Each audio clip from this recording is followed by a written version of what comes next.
ଆଉ ନିୟମ କଣ? ସବା ଶେଷକୁ ଆପଣ ଜଗନ୍ନାଥଙ୍କୁ ଦର୍ଶନ କରିବେ। କାହିଁକି? ତା କାରଣ ହଉଛି ପ୍ରଭୁଙ୍କୁ ଦର୍ଶନ ପରେ, ଜଗନ୍ନାଥଙ୍କୁ ଦର୍ଶନ ପରେ ଆଉ କିଛି ଦେଖିବାକୁ ବାକି ନଥାଏ। ଶେଷ ହଉଛି ମହାପ୍ରଭୁ। ଚାଲନ୍ତୁ ଆଜି ତ ପବିତ୍ର ଦିନ, ଟିକେ ତୀର୍ଥ ଭ୍ରମଣ କରିଦେବା। ଜଗନ୍ନାଥଙ୍କ ପରିସର 94 ମନ୍ଦିର, 115 ତୀର୍ଥ, ଏମିତି କୋଉଠି ଦିନ ଅଛନ୍ତି ଆପଣ ମାନେ ଶେଷକୁ ଦର୍ଶନ କରିବେ। ଶ୍ରୀ ଜଗନ୍ନାଥ, ବଳଭଦ୍ର, ସୁଭଦ୍ରିକା, ଚକ୍ରାଜ, ସୁଦର୍ଶନ ଦର୍ଶନ କରିବେ। ବେଢା ପରିକ୍ରମା ବେଳେ 115 ତୀର୍ଥ। କ୍ଷେତ୍ରଶ୍ୱରୀ ହେଉଛନ୍ତି ମା ବିମଳା, ଯେ କ୍ଷେତ୍ରକୁ ରକ୍ଷା କରୁଛନ୍ତି ମା ବିମଳା।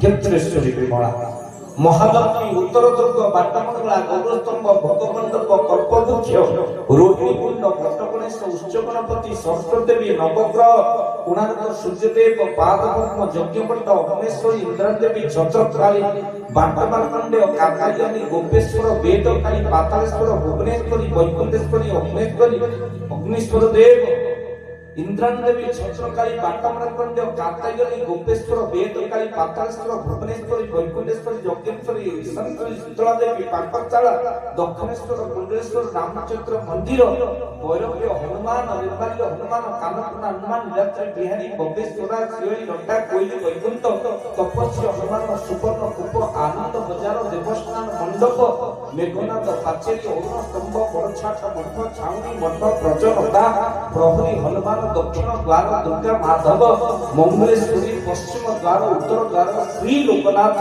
କାନ୍ଦୁ ଋଷିୟ, କାନ୍ଦୁ ଆଶ୍ରମ, ନିକୁମିଲା ବଟ, ହରଚଣ୍ଡୀ, ଚାମୁଣ୍ଡେଶ୍ୱର, ପାତାଳ ମୋଚନ, ମଣିକର୍ଣ୍ଣିକା ତୀର୍ଥ, ଘାଟ ମଙ୍ଗଳା, ଭଗବତୀ, ମାର୍ଜିକେଶ୍ୱରୀ, ଚର୍ଚିକେଶ୍ୱରୀ, ଷୋଡ଼ଶୀ ପୁତ୍ରୀ, ନାରାୟଣୀ, ଅଙ୍ଗିରା ଆଶ୍ରମ, ଅଙ୍ଗିରା ବଟ, ଦକ୍ଷିଣ କାଳୀ, ଶ୍ଵେତ ଗଙ୍ଗା, ମହୋଦୟ ତୀର୍ଥ, ଚକ୍ର ତୀର୍ଥ, ଚକ୍ର ନାରାୟଣ, 22 ପାପଚ ରହିଲେ କାଶୀ ବିଶ୍ୱନାଥ। ବୋଲ ଆନନ୍ଦିତ ବାର ହରି ହରି ବୋଲ। ଇଏ ହଉଛି 115 ତୀର୍ଥ, 94 ମନ୍ଦିର ମହାପ୍ରଭୁଙ୍କ ଦରବାର ଭିତରେ। ଆପଣମାନେ ବିଚାର କରିବେ, ଆଜ୍ଞା ଏଭଳି ତୀର୍ଥ କୋଉଠି ଅଛି ସଂସାର ଭିତରେ?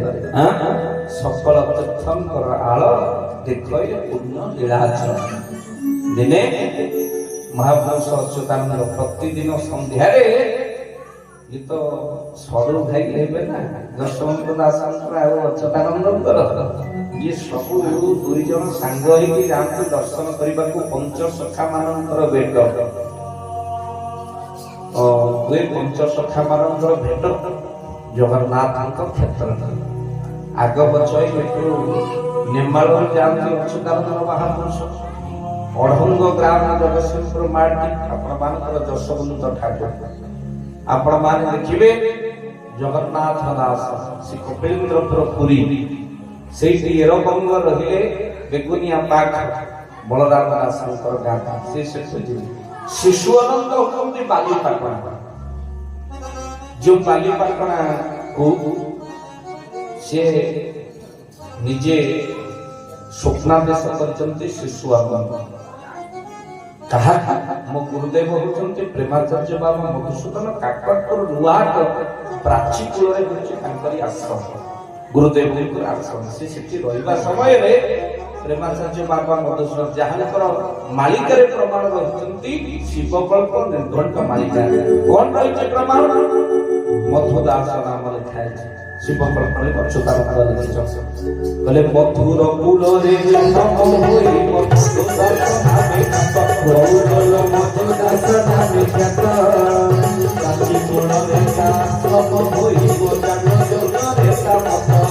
জয় জগন্নাথ জয় শ্রী অচ্যুত, জয় জগন্নাথ জয় শ্রী অচ্যুত। କହିଲେ ଏମିତି ସମୟ ଆସିବ ଯୋଉ ସମୟ ଭିତରେ ଗୁରୁଦେବଙ୍କ ଲୀଳା ପ୍ରକଟ ହବ। ପ୍ରାଚୀ କ୍ଷେତ୍ର ଆପଣ ମାନେ ବିଚାର କରି, ଆମର ଭାଇନାଥ ସନ୍ଧ୍ୟା ଭାଇନାଥ ତୀର୍ଥ ଉପରେ ଗୋଟିଏ ସମୟ ଫାଙ୍କା ହବ ତ ମୁଁ ଭାବେ ସେ ଗୋଟେ ବୃହତ୍ତ ସନ୍ନ୍ୟାସୀ। କାହିଁକି ନା ଆମେ ଯେତିକି ତୀର୍ଥ ଭ୍ରମଣ ନ କରି ଫାଙ୍କା ସମୟ ସାଧୁ ସନ୍ଥ ନଲି ହିଁ କାହିଁକି ଆମେ କିଏ? ତେଣୁ ଯିଏ କହିଲେ ଆଉ ତୀର୍ଥ ଭ୍ରମଣ କରି କରି କରି କରି ସେଠୁ ଚୁପୁରା ରସତିକ ସବୁ ଗ୍ରହଣ କରିବା ହଉଛି ମହୁମାଛିର କାମ। ଦେଖିବେ କୋଉଠି କଣ ସବୁ ଅଛି। ତେଣୁ ଦେଖନ୍ତୁ ଏଭଳି ଭାବରେ ପ୍ରଭୁଙ୍କ ଦରବାର ଭିତରେ ଇଏ ଥଡା ବୋଲି ଏଠି ଗଣା ହେବା କଥା ଯାହା। ତେଣୁ କହିବାର କଥା, ତେଣୁ ସେ ପ୍ରାଚୀ କ୍ଷେତ୍ର ହେଉଛନ୍ତି ଗୁରୁଦେବ ପ୍ରେମାଚାର୍ଯ୍ୟ ମଧୁସୂଦନଙ୍କର, ଯାହାକି ହେଉଛନ୍ତି ଧର୍ମକ୍ଷେତ୍ର ବୋଲି କୁହାଯାଏ। ଆଉ ଯୋଉ ଧର୍ମକ୍ଷେତ୍ରରେ ଗୁରୁଦେବ ପ୍ରେମାଚାର୍ଯ୍ୟ ରାତିରେ ଶୋଇଛନ୍ତି, ଶୋଇବା ସମୟରେ ସ୍ୱପ୍ନାଦେଶ ହେଲା ଯେ ଶିଶୁ ଅନନ୍ତ ସ୍ୱପ୍ନାଦେଶ କରୁଛନ୍ତି ଯେ ମୋର ସ୍ଥାନ ହଉଛି ବାଲିପାଟଣା, ତୁମେ ସେ ବାଲିପାଟଣାକୁ ଯାଅ, ଯୋଉଠି ଭୂଗର୍ଭରେ ପୋତି ହେଇଯାଇଛି, ସେଠି ତ କୁଶଭଦ୍ରା ନଦୀଟା ତାର ବାଲିଚର ପଡିଯାଇଛି, ସେଠି କିନ୍ତୁ ହଉଛି ମୋ ଆଶ୍ରମ, ମୋର ସେଇଠି ହଉଛି ଜନ୍ମପୀଠ। ଯେତେବେଳେ ଗୁରୁଦେବ ଉଠି ପଡିଲେ, ରାତି ପାଇ ସକାଳ ହେଲା, ଶିଷ୍ୟମାନଙ୍କୁ ଧରି ଚାଲିଲେ। ଯେଉଁ ସାପ ସବୁ ବତା ଯାଇଥିଲା ସ୍ୱପ୍ନରେ, ସେଇ ଜାଗାରେ ଯାଇକି ପହଞ୍ଚି ଗଲା ବେଳକୁ ସେ ସାହାରା ବୃକ୍ଷ ଯାହାକୁ ସେ ସ୍ୱପ୍ନରେ ଦେଖିଥିଲେ, ଦେଖିଲା ବେଳକୁ ସେଇ ସାହାରା ଗଛ ସେଇ କୁଶଭଦ୍ରା ନଦୀ କୂଳରେ ରହିଛନ୍ତି। এই চমক পড়ে যাহা স্বপ্ନରେ ଦେଖୁଥିଲି ତାହା ସତ୍ୟ। ମାଟି ଖୋଳିଲା ବେଳକୁ ଶିଶୁ ଅନନ୍ତ ଯୋଉ ଶବ୍ଦ ଫେଣି ନାଦ, ସେ ପଥର ମୂର୍ତ୍ତି ଏବେ ବି ଅଛି, ଆପଣ ଦେଖିପାରିବେ। ତାପରେ ଗୋଟିଏ କଲମ ଅଛି, ଆପଣ ପ୍ରାଚୀ କ୍ଷେତ୍ର ଗଲେ ଦେଖିପାରିବେ, ଯାହା ହଉଛି ଶିଶୁ ଅନନ୍ତଙ୍କ କଲମ।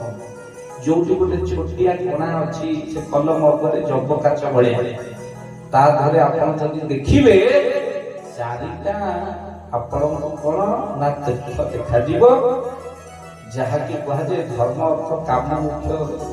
ଇଏ ହଉଛି ତୀର୍ଥ ଆମର, ଯାହା ଅଛି ଆପଣ ଦେଖିଛନ୍ତି। ଚାରି ଧାମର ଦର୍ଶନ କରିବେ ଆପଣ, ଚାରି ଧାମ। ସେଇ ରନ୍ଧ୍ର ଦେହରେ ଆପଣ ଯେମିତି ଦେଖନ୍ତୁ, ଗୋଟିଏ ଆଖି ବନ୍ଦ କରି ଆଉ ଗୋଟେ ଆଖିରେ କି ଚାରି ଧାମ, ସେ ହଉଛନ୍ତି ଶିଶୁ ଅନନ୍ତଙ୍କ କଲମ। କୃପା କରି ଶିଶୁ ଅନନ୍ତ ଗୁରୁଦେବଙ୍କୁ ଦେଇଛନ୍ତି, ଏବେ ପ୍ରାଚୀ କ୍ଷେତ୍ରରେ ଅଛି ଶିଶୁ ଅନନ୍ତଙ୍କ କଲମ। ଯେଉଁ ଶିଶୁ ଅନନ୍ତ ସେ କଲମରେ ଆଗତ ଭବିଷ୍ୟତକୁ ଲେଖିବା ପାଇଁ ଯେତେବେଳେ ସିଏ ଖାତା ଉପରେ ସେ କଲମ ରଖି ଦଉଥିଲେ, ବା ପୋଥି ଉପରେ, ଖାତା ତ ସେତେବେଳେ ନଥିଲା, ତାଳ ପତ୍ରର ପୋଥି ଉପରେ ସେ କଲମକୁ ରଖି ଦଉଥିଲେ, ସେ କଲମ ଆପେ ଆପେ ଚାଲିଲା। ଆଗତ ଭବିଷ୍ୟତ କଣ କଣ ଘଟିବ ସେ ପୋଥିର କଲମ ଚାଲିଲା। ଇ ଶିଶୁ ଅନନ୍ତ କିଏ ନା ପଞ୍ଚସଖା ଭିତରେ ଶିଶୁ ଭାଗବତ ଧାରଣ କରିଛନ୍ତି। ଯେତେବେଳେ ଜଗନ୍ନାଥ ଦାସ ଓଡ଼ିଆ ଭାଗବତକୁ ରଚନା କଲା ବେଳେ ଏତେ ଆଦୃତ ହେଲା, ରଚନା କରିସାରିଲା ପରେ ସମସ୍ତ ସ୍ତ୍ରୀ ମାନେ, ମା ମାନେ ସବୁ ଶୁଣିବାକୁ ଆସିଲେ। ଏଇଠି ମାତ୍ର ଜଗନ୍ନାଥ ଦାସଙ୍କ ଚରିତ୍ର ଉପରେ ସନ୍ଦେହ କରି ରାତି ଅଧଯାଏ ସ୍ତ୍ରୀ ଲୋକମାନେ ସବୁ ଶୁଣିବାକୁ ଆସୁଛନ୍ତି ନା, ତେଣୁ ଚରିତ୍ର ଉପରେ ସନ୍ଦେହ କରି ଜଗନ୍ନାଥ ଦାସଙ୍କୁ କଣ ନା ବନ୍ଦୀ କରି ଦିଆଗଲା। କହିଲେ ତୁମେ ରାତି ଅଧଯାଏ ନାରୀ ମାନଙ୍କୁ କଣ, ପ୍ରତାପ ରୁଦ୍ର ଦେବଙ୍କର ସମୟ, ନାରୀ ମାନଙ୍କୁ କଣ ଭାଗବତ ଶୁଣୁଛ? ଆଉ ନା ନାରୀ ମାନଙ୍କୁ କଣ ଶୁଣେ, ମୁଁ କୋଉ ପୁରୁଷ ଯେ, ମୁଁ ପରା ନାରୀ। ତ ଯେତେବେଳେ କହିଲେ ତମେ କଣ ନାରୀ, ସେଇଠି ଆଜ୍ଞା ଇଏ ତ ବସ୍ତ୍ର ଗୋଟିଏ ଆବରଣ କରିକି ରହନ୍ତି, ବସ୍ତ୍ରକୁ ଖୋଲିଦେ। ଯେମିତି ବସ୍ତ୍ରକୁ ଖୋଲିଦେଲେ ବକ୍ଷ ଯୁଗଳ ଦେଖାଯାଏ, ତା ଦେହରେ କ୍ଷୀର ସ୍ରବିବାକୁ ଲାଗିଲା। ଯେତେବେଳେ କ୍ଷୀର ସ୍ରବିବାକୁ ଲାଗିଲା, ରାଜା ପାଦ ତଳେ ପଡ଼ିଯାଇ ଜୀବନ ଯାହାକୁ ଛୋଟ ବୋଲି ବିଚାର କରୁଥିଲି, ଭକ୍ତ ଜଗନ୍ନାଥ ଦାସ ପାଦ ତଳେ ପଡ଼ିଗଲେ। ଯୋଉ କ୍ଷୀର ସାରା ବିଶ୍ୱକୁ ଆଜି ବୁଡେଇ ଦେଇଥାନ୍ତା, ସେଇଠି ପଞ୍ଚସଖା ଭିତରେ ସଖାତ ଅନନ୍ତ ଆସି ନିଜକୁ ଶିଶୁ କରିଦେଲେ। ସେ ବକ୍ଷରୁ କ୍ଷୀର ପାନ କରିବାକୁ ଲାଗିଲେ। ପୃଥିବୀ ପ୍ରଳୟ ହେଇଯାଇଥାନ୍ତା। ଜୀବନରେ ସମସ୍ତଙ୍କୁ ପରୀକ୍ଷା କରିବେ, ଭକ୍ତକୁ ପରୀକ୍ଷା କରିବେ। ସମସ୍ତଙ୍କୁ କଷ୍ଟ ଦେବେ ଆଜ୍ଞା, ଭକ୍ତକୁ ଯିଏ କଷ୍ଟ ଦେବେ, ଟାଣ କଥା କେବେ ଭକ୍ତକୁ କହିବେ, କାହିଁକି ନା ଭକ୍ତକୁ ଭାରି ଭଗବାନ ଭଲ ପାଆନ୍ତି ଆଜ୍ଞା। ଠାକୁର ସବୁ ସହିପାରନ୍ତି, ଭକ୍ତର ଅପମାନକୁ ସହିପାରନ୍ତି। ଠାକୁର ଦେଖିଲେ ମୋ ଭକ୍ତର ଅପମାନ ହେଇଯିବ। ଓଡ଼ିଆ ଭାଗବତ ଜଗନ୍ନାଥ ଦାସ ଭାଗବତ କହିଛନ୍ତି, बोले दास बचल भगवान मस्त हे भक्त अपमान राधे गोविंद गोविंद रुचि मकरंद दास बचल भगवान मस्त हे भक्त अपमान राधे गोविंद गोविंद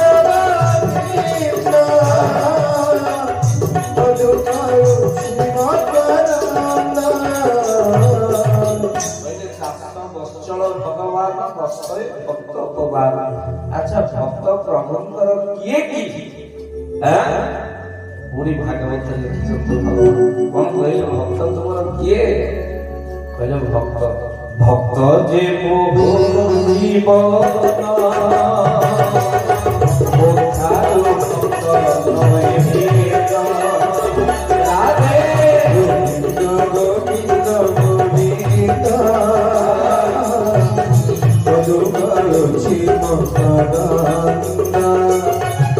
जीवन भक्त को रखिछन्ते आज्ञा जीवन भितर भक्त किए जी दुख मिलू कष्ट मिलू जाए सब कहे मो प्रभुंकर इच्छा कष्ट मिलू दुख मिलू जान जी आज्ञा ताको टिके भल पाए तारी भाग्य में ठाकुर बेसी दुख गुड़ा जारी दियति काहे कि भक्त बेले बेले कहे ठाकुरे सुख देले काले भूली जीवी तुते जानी सुनी दुख देउछ सुख देले काले भूली जीवी तुते जानी सुनी दुख देउछ तुम दुख देबार तरीका कहूची केते मते भल पाउछ प्रभु केते मते भल हरि हरि बोले सुख देले तुमको भूली जीवी तो मते बारंबार ठाकुरे दुख गुड़ा को जाई दउछ ता भीतर भी आनंद प्रभु काई ना काले तुमको ठाकुर भूली जीवी सेति पई तमते भारी भल करछ ना